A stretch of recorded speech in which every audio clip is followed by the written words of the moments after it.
Optimization problems, in a way, they're sort of nice because they're applied problems. This is a chance to see, like, why in the world do we have to learn all of this calculus anyway? What is it good for? What can we use it for? And so the section we're focused on, 4.7 optimization, the idea here is that we're going to use calculus to find the locations of maxima or minimum of functions. And we're looking for basically points on the function that correspond to optimal values. So you may, for instance, if you've got a situation in which you're trying to find the minimal cost of the packaging materials, you might be finding the place where the function hits a minimum. If you're looking at a function that measures, demand for a product, maybe you're interested in at what point will the demand for the product be the highest, aka you're looking for a maximum. So this sense of optimization generally means that we're going to have a function that we either want to minimize or maximize, and we're going to use calculus to find the location of the maxima or minima that we're interested in. So let's look at an example that basically the setup has been done for us. So this is not generally what you're going to encounter, but I think it's good to look at one of these so that we don't have to worry about the whole setup before we can really just hone in on what the calculus part is about. So let's look at the example when we're given the equation for the quantity that we want to optimize. So the first scenario we have here is that we've got a company that makes water bottles. Okay, so this company, manufactures water bottles, and somehow they found that the profit for a new product is a function of the price that they charge for that product. So meaning, what price do they sell each water bottle for? If you think about it, it should make sense that the profit may be a function of the price that they charge. If they price the water bottles too low, if they only charge, 50 cents per water bottle, they're probably not going to recoup the cost to manufacture the bottles, and therefore they're not going to make much profit, if any.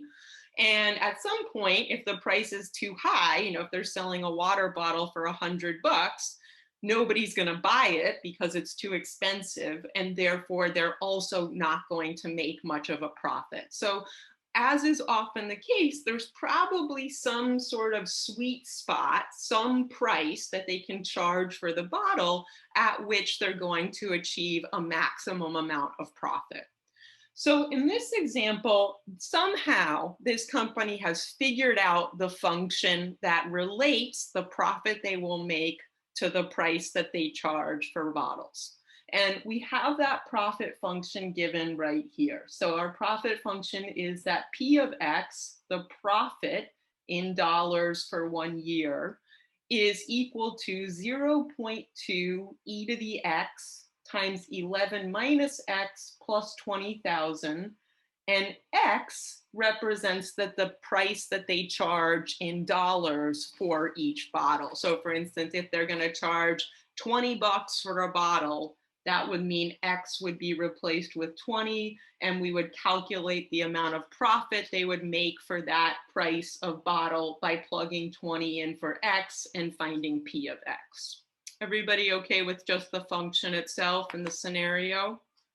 All right, so our task is to determine what price should they charge, X, so how many dollars should they charge per bottle in order to make the maximum profit. So this is an optimization problem. It's a problem where we want to maximize something. And in this case, the function that we want to maximize is the profit function. So we literally want to kind of think about this function and think about, is there a place where this function has an absolute or a local maximum, basically? That maximum is going to represent the highest profit that they can make as a function of the price that they charge for each water bottle. If you think about it, if we were just plotting like a graph of this function, we would be able to see the maximum. If you think about what would a graph of this thing look like, well, if I picture something and I'm just gonna, I have no idea exactly what this function looks like, but here's my function. And supposing that I graph this, I would have X, which would be, the price for each water bottle on the independent axis. And I would have P of X, the profit, on the Y-axis. And my suspicion is that whatever this thing looks like, I don't know, does it look like this? Does it look like this? Who knows what this thing looks like? But essentially, there may be some point here where the profit is literally the highest. We're really looking for the highest point on the function. If we had a calculator or a grapher right at the ready, we could just graph this function and literally find the highest profit and then the corresponding value for X, and we'd be done. Just But a of course, question. I'm sorry, Julie. If the price is zero, it's still making money here. How? yeah. So it's a weird function that may not be super realistic, but we'll just go with it for now, okay? Okay. All right. So let's think about this guy in terms of calculus. So we're sort of assuming we don't have a way to graph this easily. So we want to use calculus to, I'm just going to sort of draw up something here. This is not what the function looks like. This is a possible sketch. It's not what it looks like, but just to give us a visual here, we're trying to find basically this point, right? This is basically the maximum profit point, and we're basically just trying to find the coordinates of that point. What price should they charge X for the bottle so that the profit is at that highest level? All right, so there's our visual. Again, this is not what the function looks like. This is just, to give us a visual here. Well, if we don't have a way to graph this function easily, how can we go about finding a maximum or minimum value for a function? Can we use calculus to try to locate points where a function achieves a maximum or minimum value? Yeah, why not? I mean, Yeah, right?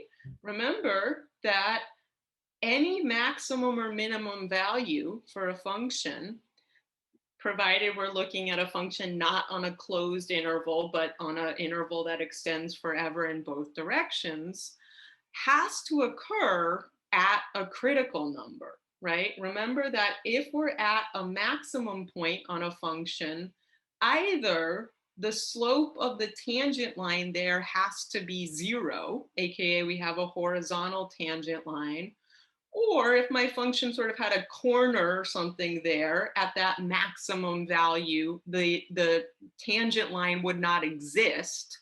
Therefore, the derivative would not exist.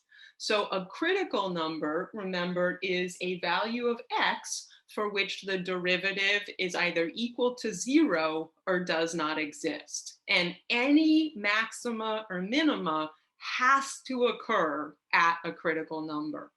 So basically, I'm going to start by finding the critical numbers of my function and then determining whether the critical numbers I find actually represent local mins, maxes, or neither. Well, how do we find the critical numbers? We, of course, need to take the derivative of the function, right? So if we recall, remember, just FYI, critical numbers are the values of X for which the derivative is undefined or equals zero. So in order to determine those values, I'm going to have to first take the derivative.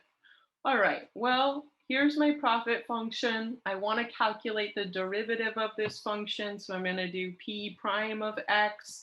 And I'll do this one out. I know it was just spring break, so we'll kind of warm up things slowly here. I'm going to take the derivative with respect to x of this entire right-hand side.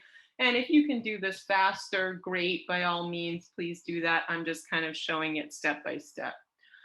Well, here I'm trying to take the derivative of a sum of two terms. So this whole thing is one big term here, and here's another term. And remember that taking a derivative distributes over addition. So this is just going to look like me taking the derivative of this first term with all this stuff, and me taking the derivative with respect to x of the second term. And hopefully you were able to see this already. This derivative of this second term is just going to be inconsequential. It's going to be 0, right? Because we've got the derivative of a constant here. So that one we're not going to have to do anything for. To take the derivative of this first term, though, what are we going to need here? Looks to me like we've got a product of two functions of x going on in that first guy. So to take the derivative, if I think of like this as like the first function of x and this thing as the second function of x. And again, if you want to factor, if you want to bring out the 0.2 first, you can do that. Sometimes I just leave it in when I have to do the product rule anyway. What is this going to look like? Well, all right, if I use the product rule, I'm going to take derivative of the first factor in the product times the second factor as is plus the first factor as is times the derivative of the second factor. And okay, well, what's the derivative of 0.2 e to the x? That's just going to be 0.2 e to the x, right? It's not going to change. Okay, so I get that times 11 minus x. And then, okay, I have 0.2 e to the x. And what's the derivative of 11 minus x going to be? Well, again, if you need to, you can kind of distribute it. But what's the derivative of 11 going to be? 0. 0. And what's the derivative of negative x going to be? 1. Negative 1, right? Remember, we do have the negative and the coefficient is 1. So this is just going to be a negative 1. All right, so we get this times negative 1. And I want to clean up my derivative a little bit. And, there's many ways to do this, but I might sort of think of this quickly as that I'm really looking at, again, sort of two terms. And maybe before I do anything else, maybe I want to notice that these two terms actually have a common factor of 0.2 e to the x in them. I could pull that out and write it as, 0.2 e to the x times the first term, what's left is the 11 minus x, plus in the second term, what's left is that minus 1. Now, I don't really need these little parentheses in here. I just left them to try to make it very clear what I was doing algebraically. But can I now just drop those interior parentheses and kind of clean this up a little bit? Sure. What do we have? We get 11 minus x minus 1. And hey, we can, simplify this as 0.2 e to the x times, well, 11 minus x minus 1 is just going to be 10 minus x. All right, so now we have the equation for the derivative of our profit function. All right, so we want to remember what we are going for now. We want to find the critical numbers of our function. And remember that the critical numbers are going to be the values of x that cause the derivative to either be undefined or equal 0.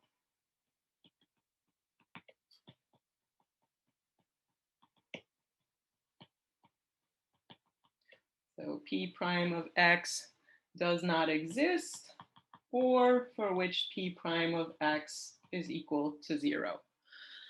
Well, let's just think about the existing part. Since I've got my function p prime of x sitting here, if I think about this function, is there any value or values of x that would cause this to not exist? AKA, do we have any limitations in domain for this function? Are there any problem values? Like if I plug in a 5, is the thing going to explode on me? Or like, do I have to worry about any values of x for this function?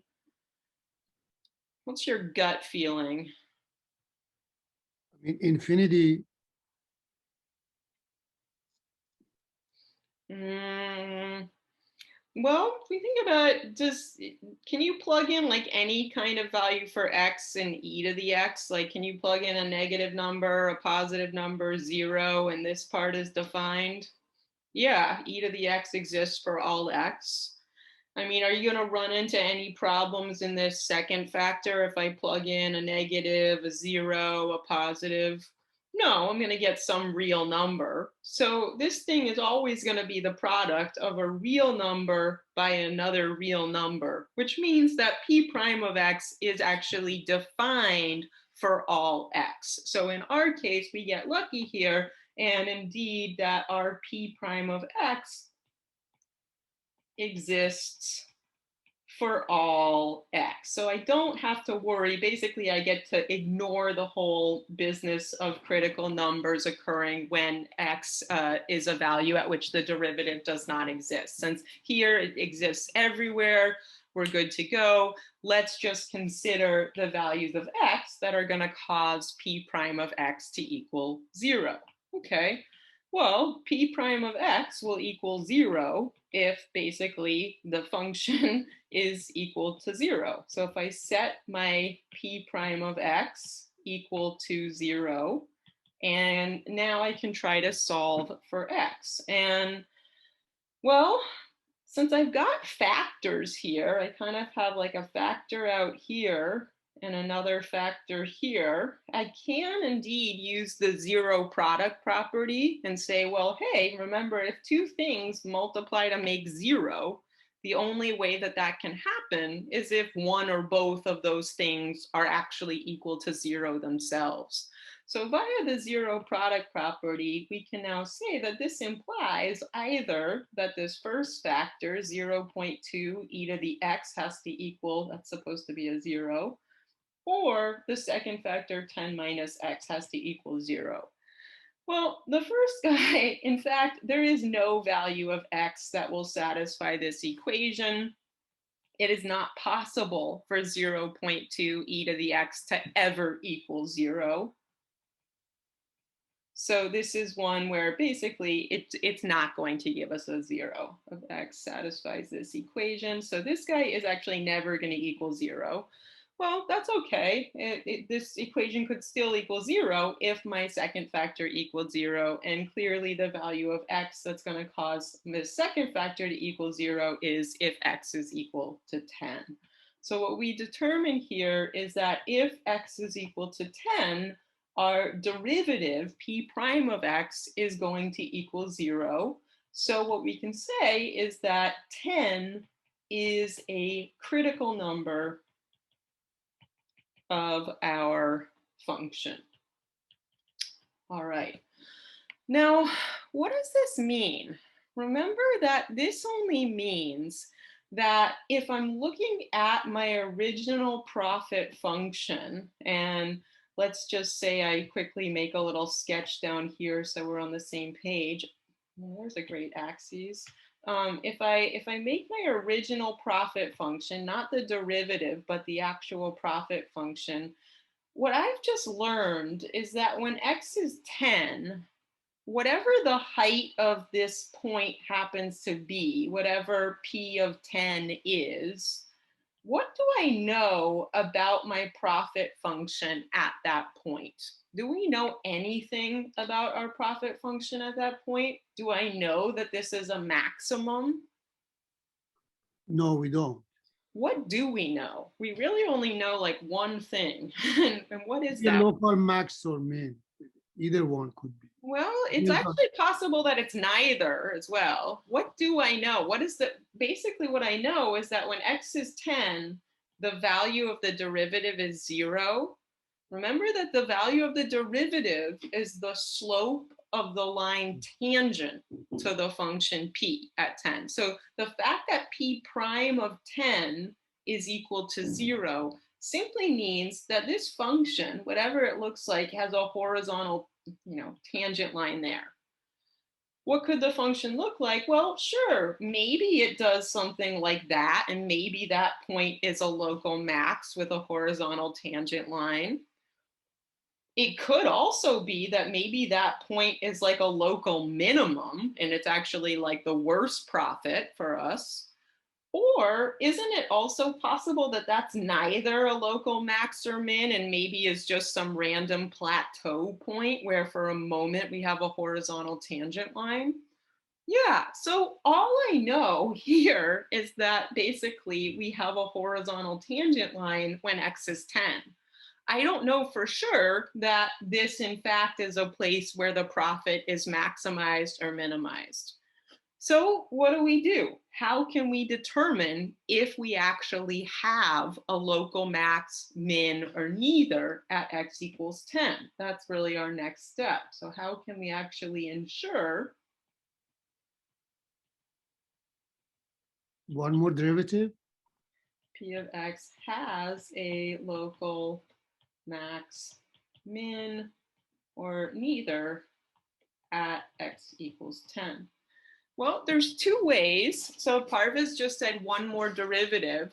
We could do the second derivative test. If we found the second derivative and then we determined the sign of the second derivative, we could determine whether the function was concave down or concave up there, which might give us a clue about whether it's a max or a min.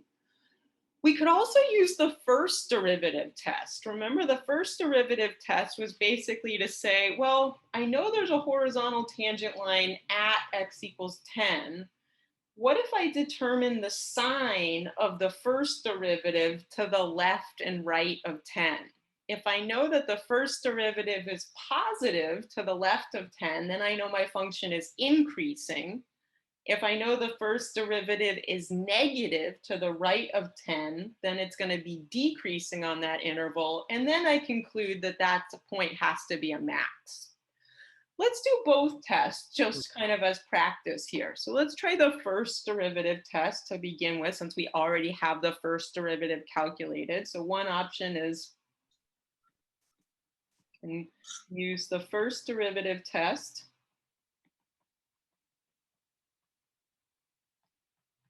And we're going to consider the sign of p prime, or the first derivative, p prime of x, to the left and right of our critical number, x equals 10, with a sign chart. And remember that here, I'm going to just copy down our factored form of p prime of x. So we have it. Let me just copy it and bring it below. And I want this because when I do my sign chart, I want to just remember the factors involved in p prime of x so I can determine whether p prime is going to be positive or negative based on whether each factor is positive or negative. All right, well, my critical number was 10, so I'm just kind of making a little number line here. And I know that when x was 10, I know p prime was 0. And what I want to do is I want to consider the sign of p prime of x for some value of x to the left of 10 and some value of x to the right of 10. So, you can pick a test value if you want, or you can just think abstractly. If I pick a test value, I don't know, you could say, well, what's going to happen if x was 5? Let's look at the factors in our p prime and evaluate the sign of each factor, and that will then give us the sign of the full derivative. If I let x be 5 and I plug that into this first factor, is this first factor going to be positive or negative if x is 5? That is always positive, no matter what. Exactly. The first factor is always positive. So I'm just going to put like a plus sign indicating that if x is 5, this first factor is positive. If x is 5, is this second factor positive or negative? Well, 10 minus 5 would be 5. It's positive also. So if I multiply a positive by a positive, that means that on this interval from 0 to 10 or negative infinity to 10, remember X represents the price of the water bottle. So they're probably not going to charge less than $0. So it's reasonable to think that we're looking at 0 to, who knows what upper end of possible costs. But on the interval from 0 to 10, the sign of the first derivative is positive. Well, what does that mean about the graph of the profit function itself? It means that our profit function, P of X, is increasing on this interval. So on this first interval from 0 to 10, my profit function has to be going up because the slopes of the tangent lines are positive on that interval. What about when X is larger than 10? Again, you can take any test value you want. If I take 15 and I think about, again, each factor in P of X, well, as Parviz said, this first factor doesn't matter what X is. This first factor is always positive. But now I can see, yeah, if I plug 15 into my second factor, 10 minus 15, that will end up being a negative. So on this interval, the first derivative will be negative because it will be a product of a positive times a negative. What does that tell us about my profit function on that interval? It tells me that P of X, the profit function, has to be decreasing on this interval. Well, if I see that, what can I now determine has to happen at X equals 10? Is it clear now? Do we have enough evidence to conclude that 10 is in particular a local max, a local min, or neither? I guess so. I guess so. What do we think? Somebody other than Parvaz that we haven't heard from yet? Yeah. Yeah, right? It's going up, and then it has a horizontal tangent line, and then it goes down. Doesn't that place right here have to be a local max? Does that seem reasonable? Yes. Yeah, so, just basically we can say that because we see that P prime of X is greater than 0 when X is less than 10, and P prime of X is less than 0 when X is greater than 10, we can determine by the first derivative test P of X has a local max at X equals 10. So, okay, I don't know exactly what this function looks like, but what this has basically just allowed me to consider is that maybe, that's not a great picture, but maybe my function looks something like that, where indeed I do now know that at 10 we have a local max. Now, just for the sake of argument, could we also have determined that this critical number 10 was the location of a local max using the second derivative test? So just as a quick reminder, another method we could have done, because sometimes one method is more convenient than the other. So one option was that what we did, we used the first derivative test. We looked at the sign of the first derivative to either side of our critical number. A second option is we could have used the second derivative test. So another option in order to determine whether this critical number was the location of a max or min, we could have also done the second derivative test. And just as a quick reminder of what this is, I'm going to work through it this way as well. We're kind of not going to get any new information here, but this will kind of remind us of this process.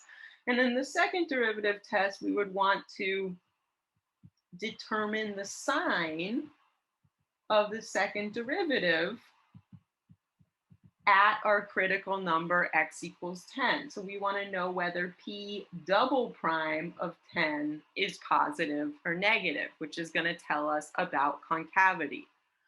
Well, let me just jot down what we had. If you remember, our original profit function was just 0.2 e to the x times 11 minus x plus 20,000. Our first derivative, p prime of x, we got 0.2 e to the x times 10 minus x. Well, let's calculate our second derivative. So p double prime of x, well, it's just going to be the derivative of p prime, or the derivative of 0.2 e to the x times 10 minus x. And this looks kind of familiar. It looks again like we've got a product rule situation since our derivative function is product here. So again, if I do it, okay, I'm doing the derivative of the first times the second as is, plus the first as is, times the derivative of the second. And let's see what we end up with here. In the first case, the derivative of 0.2 e to the x is still 0.2 e to the x. So I get that times 10 minus x. And in my second term, I still have the 0.2 e to the x. And what's the derivative of 10 minus x going to be? Let me write that a little neater. Well, just like we saw before, the derivative of the 10 is going to be 0, and the derivative of the minus x is just going to be minus 1. All right, once again, I notice that I've got sort of two terms, and both terms have a common factor of 0.2 e to the x, so I might pull that guy out. Oops. Okay. And if we do that, we get 0.2 e to the x times 10 minus x plus negative 1. And if we just clean this up, we get 0.2 e to the x times 10 minus 1 is going to be 9 minus x. All right, so what do we now know? We know that our second derivative of the profit function is given by the equation 0.2 e to the x times 9 minus x. And what does the second derivative test require? It requires that we just determine the sign of p double prime at 10. So literally, all I'm going to do is say, well, what is p double prime of 10 going to be? And to be honest, I'm not even going to calculate the value. I'm just going to think about sign. So basically, I'm imagining myself plugging in 10 for x, and I want to know, am I going to get a positive or a negative? Well, this guy, 0.2 times e to the 10th, this is always positive. And what about 9 minus 10? Well, that's going to be a negative, right? So if I multiply a positive by a negative, I get a negative. So what does that tell me? What did I just learn about my profit function p of x when x is 10? What does the fact that p double prime of 10 is negative tell me about the graph of my profit function when x equals 10? The slope is changing, it's decreasing. And in terms of shape, so we can maybe think about it easier than having to think about whether the slope is increasing or decreasing, which can be a lot of like hoops for your mind to go through. It's concave up. Concave down. Concave down, right? Because the second derivative was negative. So what do I know? I'm just going to kind of note that, okay, because p double prime of 10 is going to be less than 0, aka negative, that means that we know our original function, p of x, is concave down at x equals 10. So if you think about it again, I'm drawing some random, graph that isn't really the graph of the thing. But what we knew at this point is that when x was 10, we knew that there was a horizontal tangent line. We got that because the derivative was equal to 0 at x equals 10. And by the second derivative test, now we also know that the graph has to be concave down at 10, which means that that 10 also has to be a local max. So again, we already saw this when we did our first derivative test, we already basically showed that 10 had to be the location of a local max because we had positive slopes to the left and negative slopes to the right. This would just be another way of showing that 10, in fact, is going to be the location of a local max. And you can do one or the other. You would not have to do both of these tests in a single problem. You can pick the one that seems easier to you in the given problem. Sometimes one of them is far easier than the other. All right. So by the second derivative test, we have, because p prime of 10 was equal to 0 and p double prime of 10 was negative, at x equals 10, our function p of x has a local max.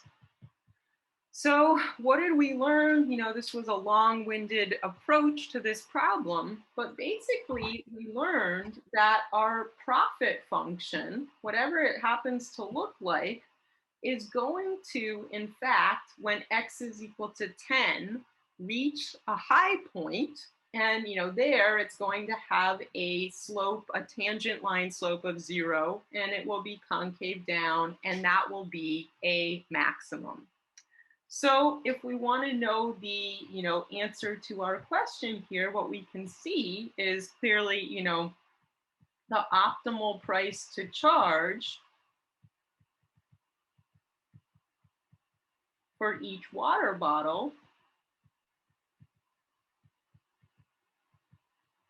will be $10, and as this will generate the maximum profit.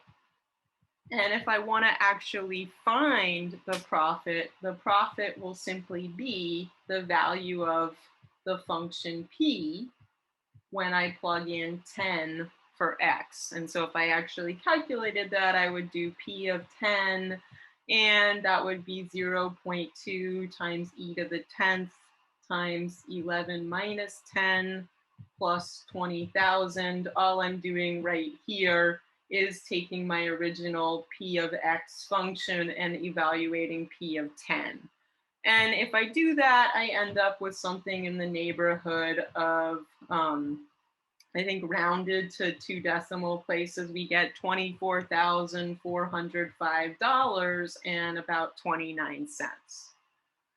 And to sort of bring this whole problem together, on this next slide here, this is in fact the graph of the profit function. So our profit function, if you recall, our whole p of x, which was 0.2 e to the x times 11 minus x plus 20,000, that function looks like this. And what do we see? Yeah, we see that this point right here, when x is 10, is certainly the high point on the function. Note that our axes here would be profit on the vertical axis and price of the water bottle on the horizontal axis. And clearly, yeah, this is the point at which they're going to make the most profit. Do we see all the information that we uncovered here? Like if I look to the left of 10, are the derivative values going to be positive because the function is increasing to the left of 10? Yeah. If I look to the right of 10, are the derivative values going to be negative here because the function is decreasing? So the slopes of tangent lines are negative, the function's going down? Yeah. Yeah. Does it also look like the function is concave down right at 10? Looks like it, right? Yeah, so this is just a visual of the original function that confirms all of the characteristics that we found using our derivatives. But it's got, I'm sorry, real quick. The function is going to be concave down from 9.001. I mean, the inflection point, you are not talking about that. Why not? Yeah, so in this case, the inflection point would actually be at 9. And it is true, it's hard to really tell on this, but like if I look at where, X would be 9, it's sort of, you can almost kind of see it sort of being concave up and then concave down. In this case, we're not super concerned with the inflection point part of it because in the context of this problem, it's not meaningful in terms of finding the optimal price to charge to maximize the profit. It is certainly an inflection point, and it's where the concavity changes. But in this problem, it's not telling us anything about the maximum profit, which is what we were asked to find, basically. Does that make some sense? Yeah. But also it shows the profit starts becoming slower, increasing Yes, slower. it does. Yeah, at first the profit is increasing more quickly, and then while the profit is still increasing, it's starting to increase at a decreasing rate, and then it starts to exactly. Yeah, that's what at point 9 after 9. So let's now try, now that we've sort of seen the whole, calculus side of it, let's look at a problem or two where we also have to do the setup, because these are going to be the ones that are more challenging. And we'll start with a fairly straightforward one. So just FYI, in your module this week, you have some practice problems on solving these optimization problems. And in the sheet of practice problems, you'll find some of these guidelines there. Again, this is a set of basic strategy items for you. Sometimes you may do all of these, sometimes you may do some of them, sometimes you may do them in a different order, but they may be helpful as far as kind of, sifting your way or diving in. So let's try one or two of these as time allows. And so we're going to think about, setting these up in terms of maybe some of these guidelines. Okay, so first thing, we want to read the problem, identify variables, organize the given information with a picture, chart, etc. So I just want to understand what the problem is actually about. So in this first problem, okay, a farmer has 2,400 feet of fencing and wants to fence off a rectangular area of land that borders a straight river. So he will only need to use fence on 3 sides for his animals. What dimensions should he make the fenced rectangular area so that it will have the maximum area? So I would start by just drawing a picture. That is generally what I do to start these problems. And since I know there's some straight river, here's my river that's perfectly straight with the water flowing in it. And what he's doing is he's making a rectangular piece of land that borders this river. So this river is going to be one of the sides of the rectangle.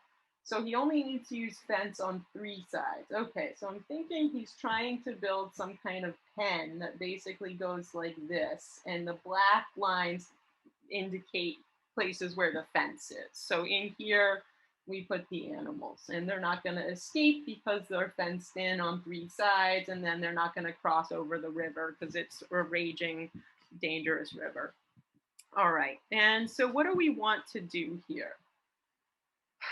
Well, we want to figure out the dimensions, okay, the dimensions of this rectangle so that it will have the maximum area. So it sounds like I'm trying to figure out what should this distance be here and what should this distance be here. Those would be the dimensions of this pen. And since it's a rectangle, this side is going to have exactly the same dimension as the other corresponding parallel side. So why don't we just name some variables? What if we call this distance here x, and we can call this distance here y? So basically, I just have a label for these 2 quantities that I want to ultimately find. All right, so let's think about this. If I go through the steps, and you may do these in different orders, it says identify the objective function. So the function that we are trying to optimize. So what you want to think about in this case is what are you trying to maximize or minimize? So in this problem, what is it that we want to maximize? Area. Yeah, right? It says, what dimensions should we make so that it will have the maximum area? So my objective here, the objective is that we want to maximize area. Okay, well, can I write a function for the area of this pen using the variables that I've currently assigned? What would it be?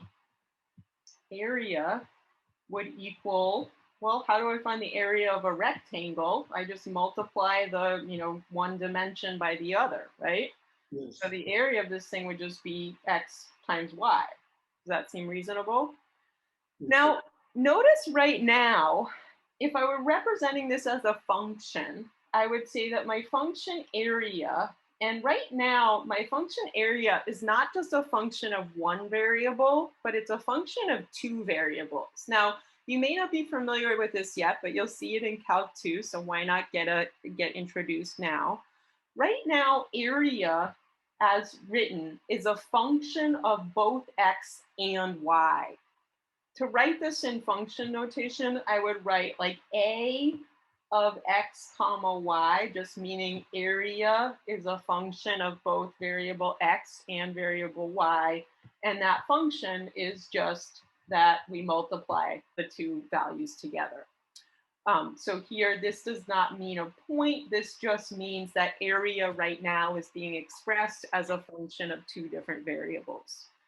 Well, we're doing one variable calculus so far. When you get to Calc 2, you'll look at calculus with more variables. But for us, we're really going to only be able to work out this problem if we can kind of rewrite our area function only in terms of one variable. So let's think about the next step. Third step is we want to identify the constraints. And we want to write these as equations in terms of the variables that we've written in the problem. Well, what's the constraint in this problem? I mean, if you think about it, if we didn't have any criteria, we could just make this pen bigger and bigger and bigger and bigger forever, and there would never be a maximum area because this thing we could keep making the sides bigger and bigger and bigger. But we have a constraint. We can't make the sides as big as we want to. What is our limiting factor here? What's constraining us? Well, we have 2,400 feet. Yeah, right? We only have 2,400 feet of fencing. So basically, I can't just make the pen, infinity by infinity, because I need to do it with only 2,400 feet of fencing. Well, can I write an equation that represents that constraint? If we think about it, how much fencing do we need for the pen that we've written here? Well, if this side is x feet and this side is y feet, and this side over here would also be x feet, what are we thinking here? We need basically x plus y to be less than or equal to 2,400 if we assume that they're measured in feet. We can't use more than 2,400. In all likelihood, if we want to maximize area, will we use less than the fencing that we have? If we're trying to make the maximum area and we have 2,400 feet of fencing in the shed, will we be like, we'll just use 2,000 feet of fencing? No, if we want to maximize the area, we're going to use all of the available fencing. So although our constraint is that we have to use this much or less, in reality, to maximize area, we'll use all the fencing. So we can rewrite this as, in fact, let's just simplify a little bit, 2x plus y, our constraint is that it's going to equal 2,400. Basically, the amount of fence that I have is going to be distributed between these three sides of this pen. All right, Well, notice now I have an equation that's going to allow me to basically find one of my variables or express one of my variables in terms of the other. I'm going to be able to solve this equation for one of the variables and use what that equation, what that variable equals to substitute into my objective function. So can I solve the constraint equation for X or for Y? Can I isolate one of those variables? Which one looks easier to isolate? Would you rather isolate X or Y in this equation? Doesn't really matter, but if it were me, because Y has a coefficient of 1, I would choose to isolate Y. Well, if I isolate y, I'm just going to subtract 2x from both sides of this equation. And I determine that basically, okay, y is always going to equal 2400 minus 2x. And hopefully that makes sense if we think about our picture. Since we have 2400 feet of fencing total, if we use x of it here and x of it here, then what's going to be left to put there is the 2400 minus the 2x amounts that we put on those sides, right? Well, now we can use this to substitute into our objective function. So if I look at the steps here, we identified the constraints and we wrote that as an equation. And I used the constraint. In this case, there was only one constraint, and we used it to eliminate all but one independent variable in the objective function. So what I'm now going to do is say that, hey, instead of writing area as a function of x and y of two variables, well, now I can use this to replace y in my objective function. And that means that I can actually write a function for the area of this pen just in terms of one variable. If I replace y with 2400 minus 2x, then my area function becomes a function of only x. Do we see what I mean by that? We okay with this idea? Yeah. All right. So, well, let's do it. Now, I do want to think about this for a moment and ask myself, in general, when we do these problems, and I didn't stress this in the last one, but you do want to define sort of a domain or the set of values of your independent variable, in this case, x, that actually makes sense for the function that you're looking at. So remember, x is like this dimension of the pen. What's the smallest, what range of values is reasonable for x in this problem? If we make x 0, that will really mean that there is no pen. Basically, we just put the fence directly along the river in a straight line. So clearly, reasonably, we can assume that this function, exists for basically x has to be greater than 0.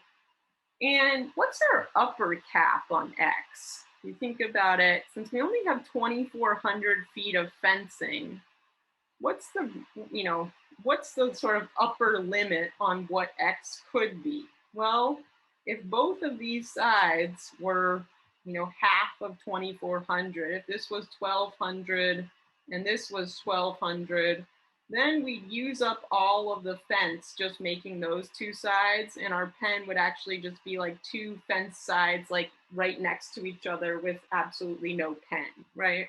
So reasonably, hopefully it makes sense to say that the only values of x that make any sense in this problem are going to be values that are bigger than 0 and less than 1,200. All right. Well, what do we want to do? We have our objective function now, and notice if we're stuck, we can kind of go back to the guidelines. And what do we want to do? We want to find the absolute max or minimum of the objective function on the interval of interest, basically on the interval of values that make sense. So here, my objective function, the thing I want to maximize is area. And now I have the function for area. I just want to find the value of x that makes the area the largest. Well, what do I do? At this point, it's like we got the problem where we got our previous problem. We have our function a of x, so now we want to find the value of x on the interval between 0 and 1200 that maximizes the area function a of x. Well, let me take my function. So a of x, if I just recopy it, was x times 2400 minus 2x. Okay. And maybe it will help to just do some like cleanup here. So I'm not taking a derivative or anything. I'm just distributing in. So I end up with the function 2400x minus 2x squared. All right. Well, again, if you sort of spend any amount of time thinking about this, hopefully you already know that the area function, because it's a quadratic function, the area function is a parabola. It's downward facing because the coefficient of x squared is negative. So there's going to be a maximum, basically, and it's going to be at the vertex of this parabola. But let's say we forgot about our algebra and we're going to do calculus to investigate this problem. Well, remember the idea here is whatever this thing looks like, for x, the length of the pen or that dimension, and my area function a of x, whatever this, I don't know, whatever it happens to look like, what we're trying to find is the point at which we have a high point on the function. We want to find the point or the value of x that maximizes area. Well, let's do the same thing we did in the last guy. Let's find the critical numbers. Take the first derivative. This guy should be fairly straightforward. What's the derivative of a of x going to be? A prime of x, if we differentiate the first term, the derivative of 2400x is just going to be 2400. And what's the derivative of minus 2x squared? Yeah, minus 4x. Okay, so we've got our derivative function. Now again, we want to think about our critical numbers. And remember, those are going to be values of x for which the derivative does not exist, or for which the derivative is equal to 0. Does a prime of x ever not exist? Like, is there any limitations on the domain of this derivative function? Like, are there any problematic values of x that would cause a prime of x to be undefined? No, this is a linear function. I can plug in any x I want. So I'm just basically noting for myself, basically a prime of x is defined or exists for all x, so I don't have to worry about it. And okay, well, let's find when is a prime of x going to equal 0? Well, all right, if I set this to 0 and I solve for x, this is fairly straightforward. Okay, 4x is equal to 2400, x is equal to 600. So a prime of x will equal 0 when x equals 600. All right, so we have our one and only critical number. And remember, this just tells us that when x is 600, whatever our area function happens to look like, sorry, I don't want to make this is not a prime, this is a, I just want to get rid of that just in case it was confusing anybody. All we know is that now when x is 600, we know that our function has to have a horizontal tangent line. It has a slope of 0 right when x is 600. Again, we want to determine, is this actually the location of a maximum? It could be, that our function actually looks like this and it's actually a minimum. Or again, it could be just a plateau in a place where neither a maximum or minimum occurs. So I have to do one of my tests. In this case, I think it's actually going to be even easier to do the second derivative test here. If I do the first derivative test, I have to make a sign chart. So to check, if x equals 600 is the location of a max, min, or neither, let's use the second derivative test. And we'll sort of see really quickly why this one might be more convenient in this case. Well, I know what the first derivative is. A prime of x was equal to 2400 minus 4x. So what's the second derivative going to be? If I take the derivative of the derivative, well, what's the derivative of 2400 going to be? Since it's a constant, that term is going to go to 0. What's the derivative of negative 4x going to be? Negative 4, right? Yeah. So notice that a double prime, the second derivative function, is just a constant.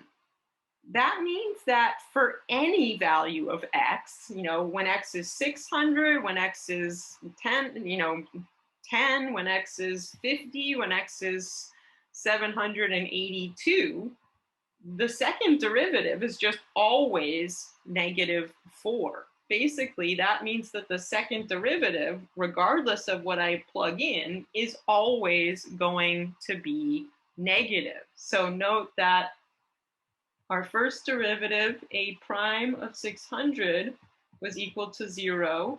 And because a double prime of 600 is negative, we know then that our function a of x has a horizontal tangent line at x equals 600 and is concave down at x equals 600.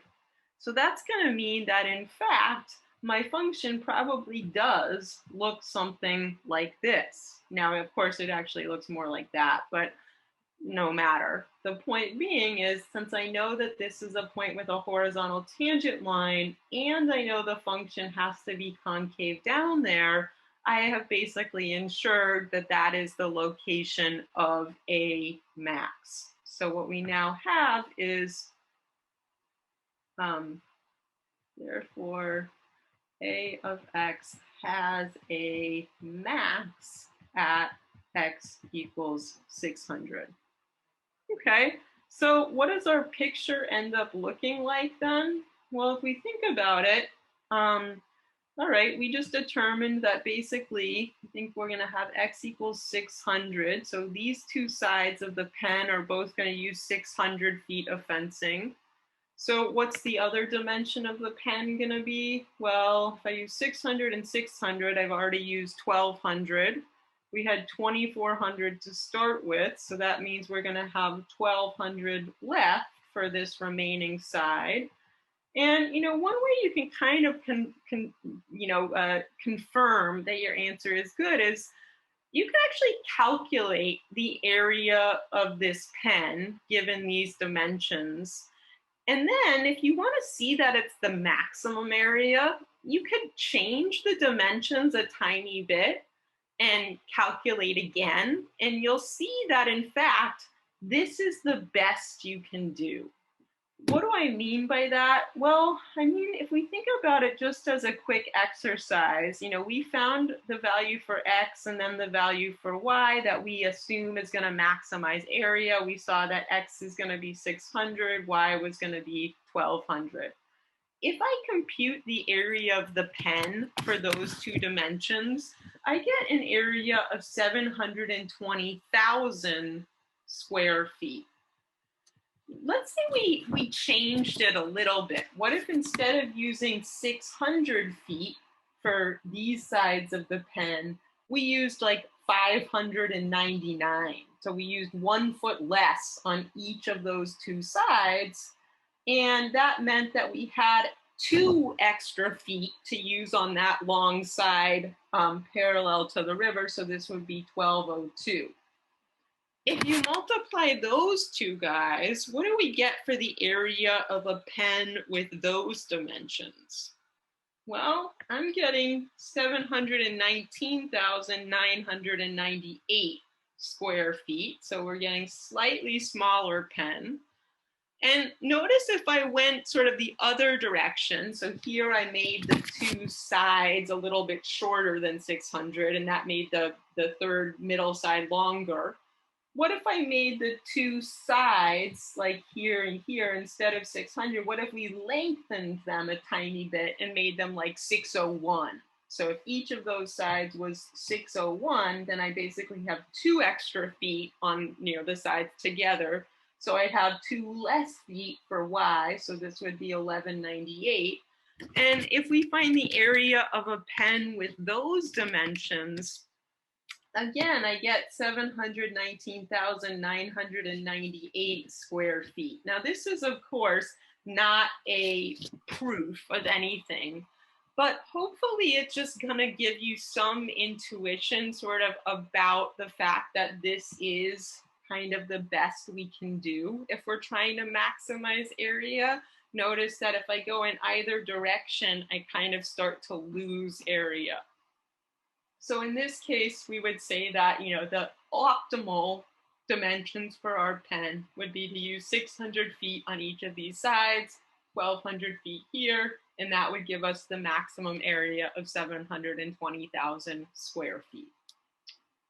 You okay with that, guy? I have a quick question. I think I blanked out. How did you get 1,200 for y? Based on the fact that we had 2,400 feet of fencing total, Irene. So if I use 600 here, and this is a rectangle, this is also 600. So together I've already used 1,200 feet just for those 2 sides. So if I have 2,400 feet total, then I would have 1,200 left for y. Got it. Thank you. Okay. So I want to try to maybe we can walk through the setup of one more of these just to kind of make sure we get started there. David, do you have a question?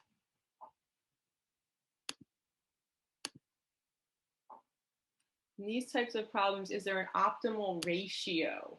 Okay, so you might be noticing in the problem we just did, it sort of looked like to maximize area, the optimal ratio is to make this side double these sides. In this type of problem where we're just trying to maximize area, this will generally be the ratio that you see. So David, that is a good thing to note. There are some variations on this problem where instead of maximizing area, we might be trying to minimize the cost of the fencing, and maybe the fencing on this side, these 2 sides, is more expensive kind of fencing than the fencing that the person's going to use on the other side. And so there may be some sorts of other things that the problem sort of looks like this, but instead of trying to maximize area given a certain amount of fencing, we might be trying to minimize the cost of building the pen or some other thing we want to optimize. And for those sort of extrapolations, the ratio, the optimal ratio that we see here may be totally upended and different. So for instance, if these 2 sides were made of fencing that cost 3 times more than the fencing the person was going to use on this side, we would get a very different configuration that would be optimal if we were trying to minimize cost. Does that make some sense? Right. Yes. So let's consider just maybe the setup of one more. I'll also, of course, post a bunch of problems for you with the examples written out, but let's take a look at something that's pretty different, but sort of just see how we can get through the setup. We won't necessarily go through the entire thing since we're close to our time, but of course the setup I think is for most people the harder part. The calculus probably less so. So I'm going to just jump ahead for a minute and, I will post all of these solutions so you'll be able to see them, but let's just try a setup here. So this is a very different sounding problem, but it's actually an optimization problem as well. And so it's a good one to wrap our heads around. It says we want to find the points on the ellipse. Oh God, we're dealing with an ellipse. Here's the equation for the ellipse that are farthest away from the point 1, 0. Whew, okay, seems different. But if I think about, what are we trying to do in this problem? We want to find the points on this ellipse that are farthest away. Okay, well, that means I want to maximize the distance. I want to find the points on this ellipse where the distance to this other point 1, 0 is maximized. So if I think about the thing I'm trying to optimize or my objective, I'm trying to maximize the distance to this given point 1, 0. What's my constraint in this problem? Well, if it just said what's the closest point to 1, 0, I would say, well, 1, 0 itself, since it's sitting right on itself, it's a distance of 0. But I'm not allowed to, we're trying to maximize distance. So I'm saying, what's the farthest away point? Well, if I go down to like negative infinity or something, you can get farther and farther and farther. But we've got a constraint here. And the constraint is that the points that we have to choose from are points that have to be on this ellipse. So again, we have a situation where we want to optimize something. We want to maximize the distance. And our constraint is that our points are on this ellipse. Let's draw a picture. Now, if you don't remember equations for ellipses, it's not the end of the world. I will say that you may sort of look at this and think if you got rid of that 4, it sort of looks like the equation for a circle, x squared plus y squared equals, in this case, 2 squared. An ellipse is going to look like a circled equation, but will have coefficients of x and y that are different from one another. And essentially, those different coefficients are going to cause what sort of causes the circle to sort of stretch out into an ellipse so that we sort of have an elongated circle or circular shape. That's not really what an ellipse is, but that's, in layman's terms, maybe how we think about it, an oval. Well, how can I do this? Well, if I think about it, this ellipse, this equation here, 4x squared plus y squared equals 4. Now, it is centered at the origin. It is an ellipse that has a center at the origin. Ellipse doesn't really have a center, but if you imagine it's sort of at the origin. And maybe I could do the y-intercepts and the x-intercepts since those are sort of easier points to find. So if I let x be 0, then I would just have, if we set x equal to 0, we would get y squared is equal to 4. So y could be plus or minus 2. Okay, so we have y-intercepts at 0, 2, and at 0, negative 2. And what about our x-intercepts? Well, if y is equal to 0, then we get 4x squared is equal to 4. X squared is equal to 1. So x has to be positive or negative 1. So we have x-intercepts at negative 1, 0, and 1, 0. Okay, so I'm just going to try to sketch this thing. And I know that basically it looks sort of like an oval that's centered at the origin and passes through these 4 points. So, okay, I can get a somewhat decent idea of what this ellipse looks like. And of course, my drawing is horrendous, but there we have it. So that's the ellipse. This is where our points and questions have to come from. And what are we interested in? We want to find the points on this ellipse that are farthest away from the point 1, 0. So if I think about it, this is sort of the point I've been given, 1, 0. It's also on the ellipse. And, if I just think about this visually, what I'm looking for is some point, I don't know, maybe it's like over here, such that the distance from that point to 1, 0 is the largest distance. And if I took any other point on the ellipse, the distance to that 1, 0 point would be a little bit shorter. So visually to me, I'm thinking it's going to be like around here somewhere. And because the ellipse is symmetric, I would have a reflected point down here for which the distance to that 1, 0 point would be the same. Are you okay with that idea? Well, let's think about this. If I call my point, let's just kind of call the point in question. I'm just going to sort of label it up here and just pretend that it's around here, and let's just call it XY. Well, what's our constraint? Our constraint is that the point has to be on the ellipse, right? And what does that mean?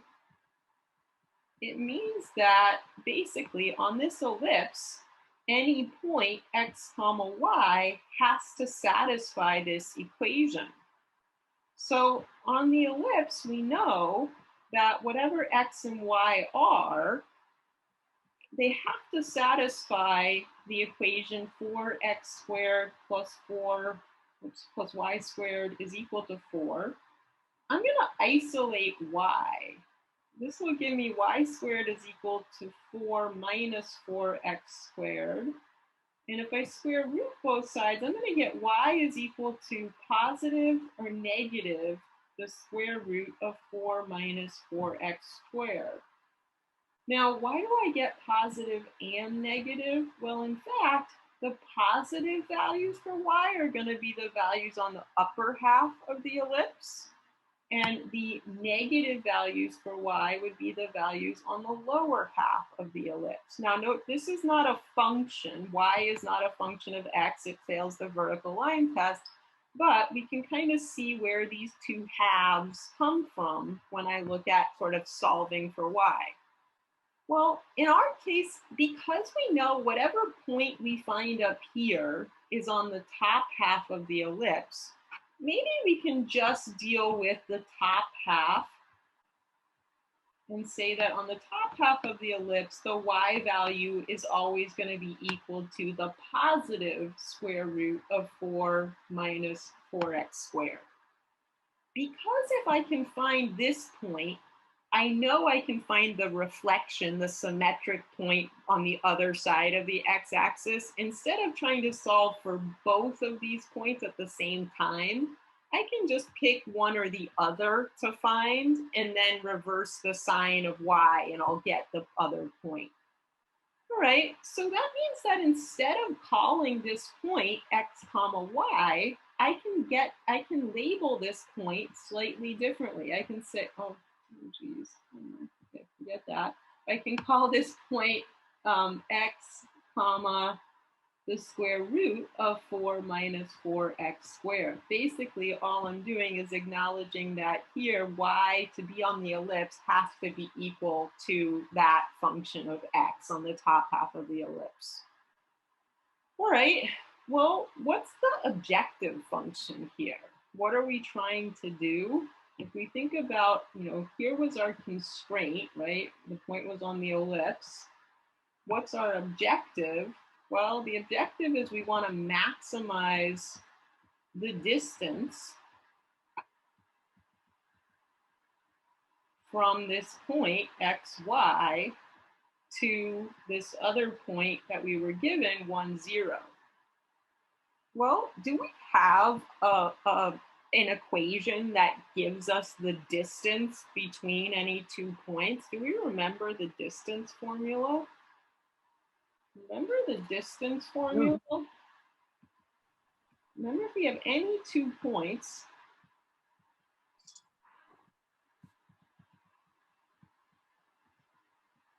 I just call it, let's say point P is the point with coordinates x1 comma y1, and point Q is the point with coordinates x2 comma y2.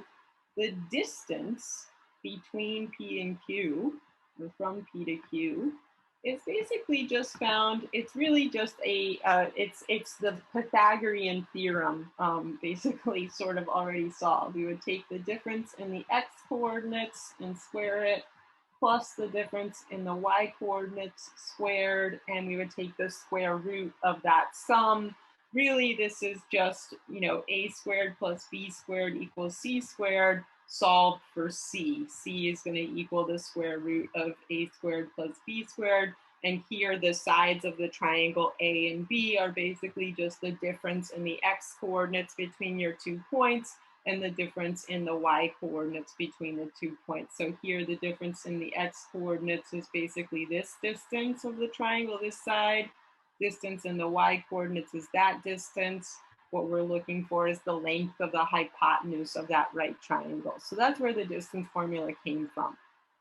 Well, I can write my distance formula then for this point. Here's one of the points and here's the other point. So the distance, from 1, 0 to xy is just going to be given by, well, it's going to be x2, so x minus 1 squared plus y minus 0 squared. So that, in fact, is the distance between any point xy and this point 1, 0. This is a formula for it. And if I think about what we have right now, is this, in fact, is a formula. It's a function for distance.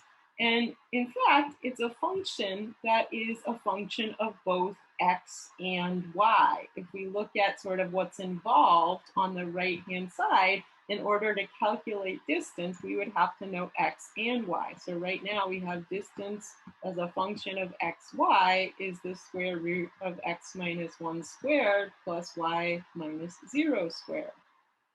Well, remember that in our objective function, we want to replace one of the variables so that we're only dealing with an objective function that involves one independent variable.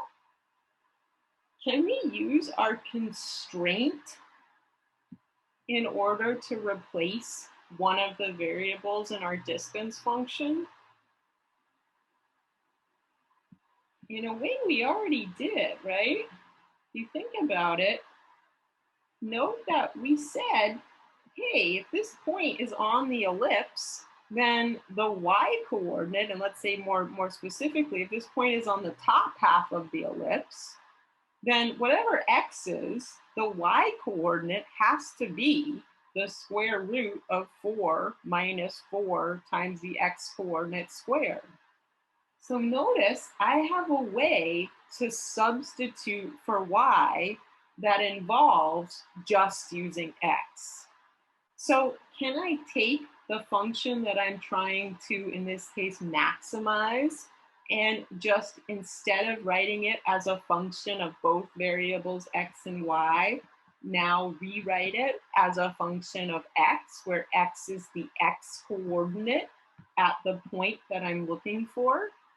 Yeah, what is it going to look like? It's going to be the square root of x minus 1 squared plus, this, would have been just y squared, since y minus 0 is y. And hey, since we have found that on the top half of this circle, the y coordinate is always just going to be the square root of 4 minus 4x squared, that's what I'm going to plug in for y. Now note that we have our objective function in terms of only one variable. And if we think about it now, we're kind of good to go. We've done the setup. This is our objective function. This function, if we could look at it, would be the function that gives the distance from some point on the top half of the circle with an x coordinate of x to this point 1, 0. And what I want to do is find the value of x that maximizes this distance. Again, what we'd be looking for is the location of a local max. Would we be able to do that from here? Maybe we'd want to rewrite this in a slightly kind of friendlier format. Notice if I rewrote it, I could say, well, this is what, x minus 1 squared is going to be x squared minus 2x plus 1. And if I square this square root, the square root and the square would cancel. So I would just get plus 4 minus 4x squared. So really this distance formula is going to boil down to, it looks like negative 3x squared minus 2x plus 5 square rooted. With that simplified, can we find the maximum on this graph using the techniques of calculus? Yes. Yeah, right? What would we do? Well, we'd probably find the first derivative.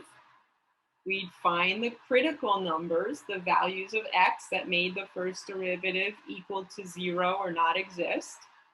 And then we would check whether, in fact, those critical numbers truly represented maxes, mins, or neither by doing either the first or the second derivative test.